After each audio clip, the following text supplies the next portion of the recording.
Viva Voz, com Vera Magalhães.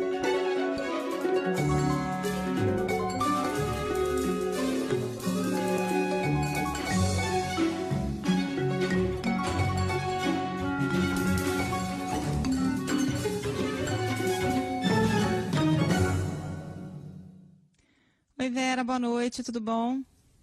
Boa noite, Carol, para você, para o Fred, para todos os nossos ouvintes e espectadores que estão aqui passando frio junto com a gente. Boa noite, Vera. Já tô aqui com minha mantinha nas pernas, Vera, para aguentar o frio. E esperando Isso que você não tá aqui em São Paulo. Bolsonaro. Também tem um. Vera botou um casaco poderoso aí, né, Vera? Tá grosso. Eu tô com a minha roupa de Bernie Sanders, segundo o meu filho. Sabe aquela foto em que o Bernie Sanders tá ali na posse do Biden?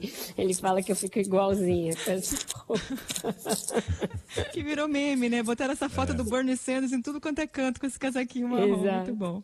Sou eu. Ô, Vera, estamos aqui no aguardo da coletiva não auditável do presidente Jair Bolsonaro, porque ninguém pode fazer pergunta, um mix de coletiva com live, com um técnico anônimo, um matemático celestial e grande elenco para tentar comprovar que teve fraude na eleição. E o ministro da Justiça está dentro, vai participar também.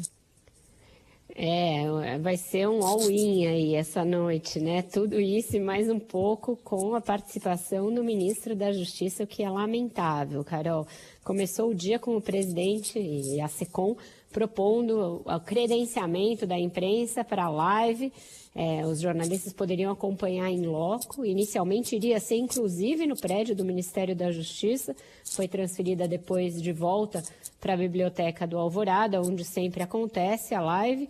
E quem se quiser se credenciar e acompanhar ao vivo, tem que se comprometer a transmitir também ao vivo, o que é uma grande temeridade, né?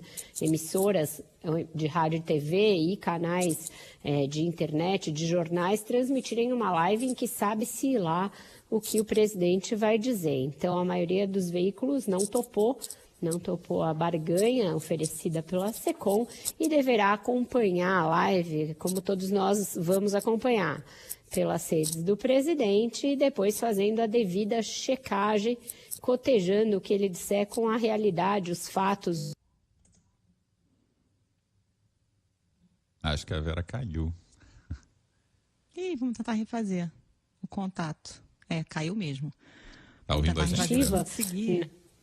Agora voltou. Ouço vocês bem, vocês Vera, não? Tinha caído. Desculpa. Não sei até onde vocês me ouviram. E aí voltou. Deixa eu te falar uma outra coisa, Vera. Acho que seu microfone está roçando aí na gola do casaquinho de Bernie Sanders. Para variar. Então tá bom, já estou segurando ele aqui longe. Isso. E o que eu dizia é isso, que os veículos não vão topar essa barganha do Bolsonaro e vão preferir cobrir a live à maneira tradicional, à distância e cotejando os fatos com a checagem de dados, de informações, a partir do que ele disser.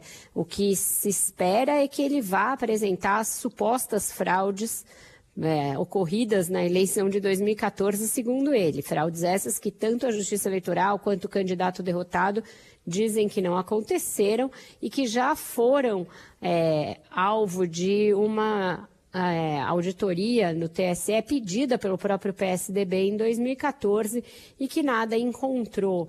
O presidente deverá buscar amparo, Carol e Fred, para essa live em narrativas que estão por aí, nas redes bolsonaristas. Uma delas foi um vídeo apresentado pela Naomi Yamaguchi, que vem a ser irmã da Nise Yamaguchi, e que propôs ali uma série de teorias conspiratórias, inclusive com essa história de denunciante anônimo, etc., a respeito das eleições de 2014. Tem uma outra tese circulando com uma certa força no dia de hoje, que é aquela segundo a qual mesários usariam o não comparecimento das pessoas para votar no lugar delas no fechamento das urnas e assim adulterar o resultado. É algo muito precário em termos mesmo de narrativa. Vamos ver o que ele vai apresentar. Muito grave que o ministro da Justiça entre numa história dessa, que não diz respeito à sua pasta. A questão eleitoral toda deveria passar ao largo do Ministério da Justiça, mas já está embarcado nessa narrativa e vamos ver como vai ser, né? O importante é que a imprensa não cedeu a essa tentativa aí de fazer uma transmissão à la Coreia do Norte, feita pelo Bolsonaro. Vamos ver o que coelho sai dessa cartola. E tudo isso acontece num dia em que o presidente volta a desferir ataques ao STF, né, Vera, depois de ter sido desmentido ontem, e o que contribuiu para esses ânimos ficarem ainda mais exaltados nessa live de hoje, né?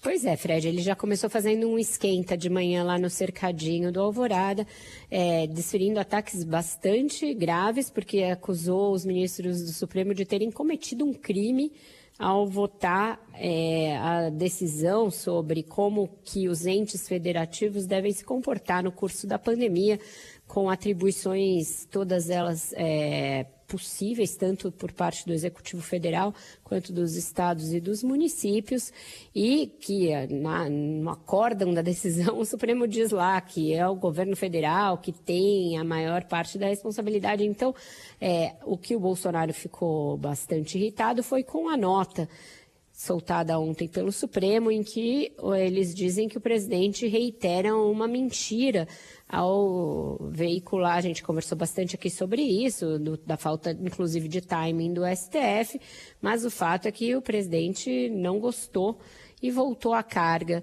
contra os ministros do Supremo. Hoje, nessa troca aí de farpas nada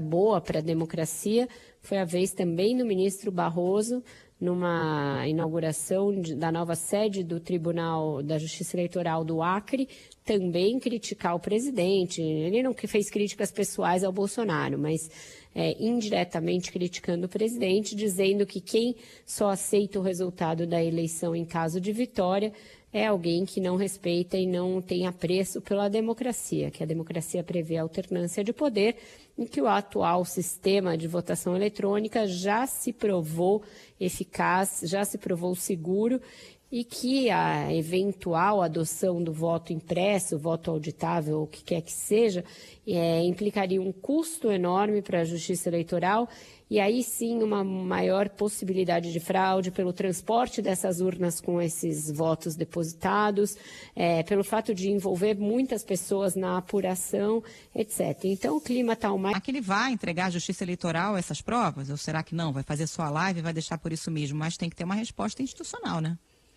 Pois é, dificilmente ele vai ter alguma coisa em papel. Carol, o que circulou em papel há algum tempo aí, voltou a circular como um PDF enviado nos grupos de WhatsApp bolsonarista? Trata-se de um artigo de 2009 a respeito de supostas inconsistências nas urnas, que já foi todo ele respondido pelo TSE. Inclusive o autor, que é um professor universitário, foi chamado ao TSE para ter acesso à urna eletrônica, para fazer os questionamentos todos. Algumas das sugestões de mudanças no sistema que ele fez foram efetivamente feitas depois desse artigo que é tão antigo, né, de mais de 10 anos, de 12 anos atrás. Então, é muito pouco provável que o presidente tenha provas ou algo que ele, mesmo no delírio dele, possa ser chamado de prova, porque não é de imaginar que advogados que ganham dinheiro com a Justiça Eleitoral, que promotores, procuradores, candidatos de todo o país tenham visto fraude, sido alvo de fraude, sido vítima de fraude e ninguém nunca tenha denunciado desde 1996 e nunca nada tenha sido apurado com seriedade desde então. É muito fantasioso e sem amparo na realidade. A mesma urna eletrônica, que não é a mesma desde 96, como diz o Bolsonaro, mas o sistema de votação eletrônico elegeu presidentes tão díspares quanto Fernando Collor, Lula, Fernando Henrique, Dilma Rousseff e agora Jair Bolsonaro. Então, que espécie de conspiração é essa? É uma conspiração que é a favor da alternância. Para a gente não dar mostra de que isso aqui está sendo fraudado, vamos eleger cada hora de um partido. Olha que ideia maravilhosa, ninguém pensou nisso. Não tem sentido, não guarda nenhuma conexão com a realidade. Então, sim, o TSE está a postos para responder. Eles têm sido muito mais céleres do que o Supremo nessas respostas. O ministro Barroso montou um grande corpo técnico e também um corpo de comunicação muito vigilante para, a qualquer nova manifestação a respeito dessas supostas fraudes, responder de pronto. Isso tem acontecido diuturnamente e muita rapidez, com muita celeridade. Eu mesma, quando recebo alguma dessas fake news, porque as pessoas ficam tentando me catequizar também, né, as fontes. Olha aqui, você já viu essa? Eu mando para eles falam, não, essa é velha, e já mandam a resposta rapidamente. Então, é muito pouco provável que saia algo capaz de dar uma manchete, por exemplo, dessa live, mas é o presidente de novo estressando as instituições, de novo testando os limites, de novo elevando o tom para além do que a institucionalidade permite e o bom senso recomenda. E assim nós ficamos nessa lenga-lenga que tem por objetivo desviar o foco do fato de que o presidente está derretendo, está com a sua popularidade derretendo, com a economia em palpos de aranha, com uma inflação descontrolada, acima do topo da meta, do teto da meta, e agora com essas baixas temperaturas tendendo a subir ainda mais. Então ele fica buscando umas válvulas de escape, umas narrativas que façam com que as pessoas não vejam que o seu governo é um governo paralisado. Não existe nada sendo feito administrativamente de consistente no governo Bolsonaro em nenhuma área. O que ele faz são pequenas inaugurações para ganhar a possibilidade de ir a palanques e agora está encomendando um desenho mal desenhado de transferência de renda que a gente não sabe quando vai sair e como vai ser custeado. Essa é a verdade. Ô Vera, e hoje o presidente também defendeu aquele encontro que ele teve, né? Aquela foto com uma deputada de ultradireita da Alemanha, a gente também falou disso aqui no Viva Voz. Ele defendeu esse encontro, embora o partido dela tenha demonstrado um certo incômodo, né? Com esse encontro entre os dois, a associação, mesmo sendo um partido de ultradireita, com a figura do presidente Jair Bolsonaro, com o bolsonarismo tão mal visto aí pelo mundo, né? E ainda se fez de desentendido, né? O resto eles estão. Não fica levantando a ficha, imagina. O resto, o partido de ultradireita topa, mas bolsonarismo já é demais para eles, né? Xenofobia. Neonazismo tudo bem, bolsonarismo. Ser anti-muçulmano, neonazismo e tal, eles topam, mas aí, bolsonarismo também não precisa ofender. Foi mais ou menos assim a reação do partido da deputada Beatrix lá na Alemanha. Ele falou na mesma conversa com os apoiadores a esse respeito, disse que não levanta a ficha de todo mundo com quem se encontra e que se fizesse isso os encontros demorariam muito tempo, seriam inviáveis, etc. Mas isso denota mesmo fenômeno que eu vinha falando antes, a total falta de institucionalidade, o fato de que não existe ninguém, e isso é uma coisa importante também a respeito dessa live maluca. O governo Bolsonaro hoje não tem ninguém disposto a fazer o papel do bad cop, sabe, daquele assessor, daquele ministro que chega e fala para ele, presidente, isso não é uma boa ideia, isso aí não vai dar um bom resultado, o senhor só vai agravar as coisas, o senhor vai piorar o clima com o Congresso, o senhor vai piorar o clima com a Justiça, para que fazer isso? Existem dois grupos lá dentro, o dos covardes, que não têm coragem de falar um não para ele em nenhum aspecto, e o dos coniventes, que concordam com essa maneira de governar, que acham que é na base da guerra permanente que ele vai ser reeleito, desconhecendo as circunstâncias em que ele foi eleito em 2018. 2018 era tudo muito específico, havia um esgotamento do PT, havia uma lava-jato ainda muito forte. Agora, o Bolsonaro vai ser julgado, escrutinado pelo seu governo, e não só por essa fanfarra de redes sociais com a qual ele acha que ele vai se reeleger. Ele acha que o filho dele, o Carlos Bolsonaro, é um gênio das comunicações que o elegeu em 2018. E que isso vai se repetir, está longe de se repetir. Circunstâncias são outras, o quadro mudou. E ainda assim não tem ninguém que diga ao presidente para não fazer certas coisas. É um governo de pessoas, todas elas ou cúmplices ou reféns desse estado de coisas que ele instituiu. Vera, vamos falar agora de CPI, caso Covaxin, porque o ex-ministro Pazuello prestou depoimento na Polícia Federal, admitiu que o caso não foi apurado realmente em profundidade, contrariando tudo que o governo vinha dizendo até agora, né? A versão oficial é de que o presidente passou a denúncia para o então ministro Pazuello e que o Pazuello passou para o Élcio Franco e que o Élcio Franco investigou a fundo e nada descobriu. Mentira, né? Balela. Ele repetiu todo esse roteiro sem o a fundo, e aí disse que deveria ter sido mais bem investigado, e nesse caso deixou um pouco da conta para o Bolsonaro, viu, Carol? Porque ele disse que não entendeu das palavras do presidente que aquilo se tratava de uma denúncia, que parecia mais algo assim de tom de comentário, tipo, vê lá se tem alguma coisa, uma coisa meio despreocupada, e que assim ele passou adiante, que o coronel Élcio Franco, na mesma semana, voltou para ele e disse que estava tudo certo, toca o barco. Então, um depoimento de 4 horas do ministro Pazuello na PF, do ex-ministro, ele depois em 2 inquéritos concomitantemente, no que apura a possível incorrência de Bolsonaro em crime não é improbidade, me ajuda... prevaricação. Quando você não faz alguma prevaricação, pronto, a palavra voltou, prevaricação, e o outro que apura o caso em si, que apura a compra das vacinas separadamente.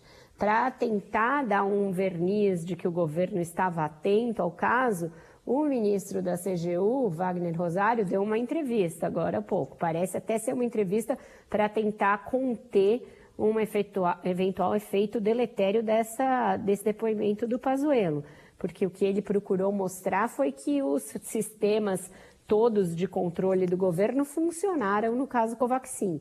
Ele diz que não foram os irmãos Miranda que detectaram os problemas no contrato, que foi a fiscal do contrato, a Regina Célia, e que os problemas e inconsistências que eles apontaram nos invoices, etc., nem eram os verdadeiros problemas, que os problemas seriam as assinaturas falsificadas e que quem pegou isso foi a fiscal do contrato, tentando mostrar um governo vigilante e atento e que agiu nesse caso, mas só que só hoje ele e o ministro Queiroga anunciaram definitivamente a pá de cal nesse contrato com o cancelamento do seu acordo com a Precisa.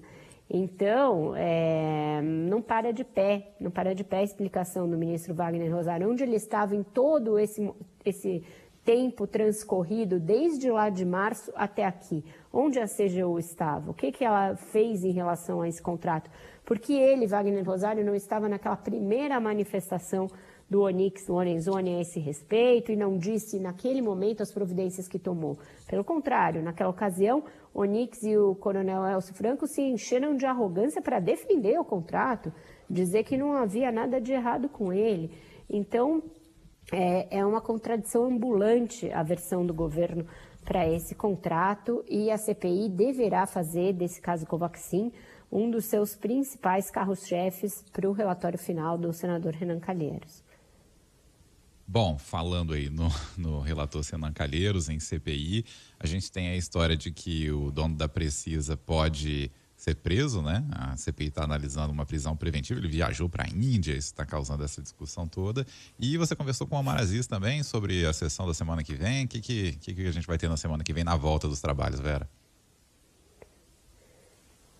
É isso, Fred. O senador Randolph Rodrigues disse que o Francisco Maximiano, sócio da Precisa, se evadiu para a Índia. Ele, de fato, viajou, tem um depoimento previsto para a semana que vem, e a CPI estuda a possibilidade de pedir sua prisão preventiva caso, de fato, ele não compareça.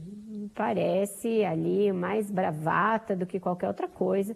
Vamos ver como vai ser isso, se ele vai retornar, vai regressar a tempo de depor perante os senadores. Os senadores parecem aqueles jogadores que ficam ali na beira do campo querendo voltar, né? Acho que eles não estão mais aguentando esse excesso, estão com saudade dos holofotes, saudade das sessões ao vivo.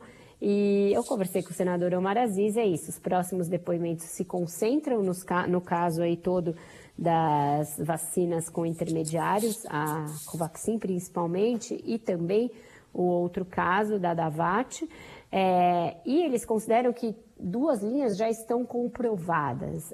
A que mostra a atuação do gabinete paralelo e a tentativa de se obter uma imunidade de rebanho sem vacina, e a não compra de vacinas e o risco e o prejuízo que ela causou no caso da Pfizer e no caso da tentativa de boicotar a Coronavac. Agora eles querem fechar esse capítulo das vacinas com intermediários e depois se deslocar para um veio novo, que seria aí ingerência política em hospitais federais do Rio de Janeiro. Me parece uma coisa um pouco deslocada da questão das vacinas, da questão da pandemia, e uma tentativa ali por parte do G7 de achar alguma ligação com a família Bolsonaro. Existe uma desconfiança de que o senador Flávio Bolsonaro tem uma ligação com isso, tem ali uma grande ingerência política em hospitais federais do Rio, e se a CPI enveredar por aí mesmo, fica claro que é uma tentativa de achar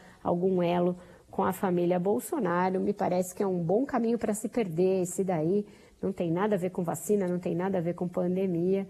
Parece que aí eles vão dar margem a que Bolsonaro diga que a CPI está sendo usada para promover perseguição política. Vamos com música, Vera. Hoje em homenagem à linda Rebeca Andrade, nossa medalhista de prata? Nossa menina de Guarulhos trouxe a medalha de prata para a ginástica, uma medalha inédita, não tínhamos nenhuma medalha olímpica, até para espanto de muita gente, inclusive meu, porque a gente lembrava de tantos feitos da Daiane dos Santos, etc., mas era em mundiais, em PAN, era em outros eventos e não na Olimpíada, e agora veio a prata. E aí a gente vai de Gal Costa, também faz uma referência aí a que está chovendo neve prateada em vários cantos do Brasil. Gal Costa, então, campeã olímpica prata também, em Tóquio na e aqui. natação. E ela conversou com a Fadinha, você viu que bonitinha? Eu vi. E chamou de tia e tal, o máximo. Então é isso, vamos de Gal. Chuva de prata que cai sem parar, quase me mata de tanto esperar. Um beijo molhado de luz, sela o nosso amor. Isso aí. Vera, obrigada. Um beijo. Até amanhã. Tchau, gente. Um beijo e até amanhã. E vamos pra live agora. Beijo, tchau, Vera. Vamos ver o que nos aguarda.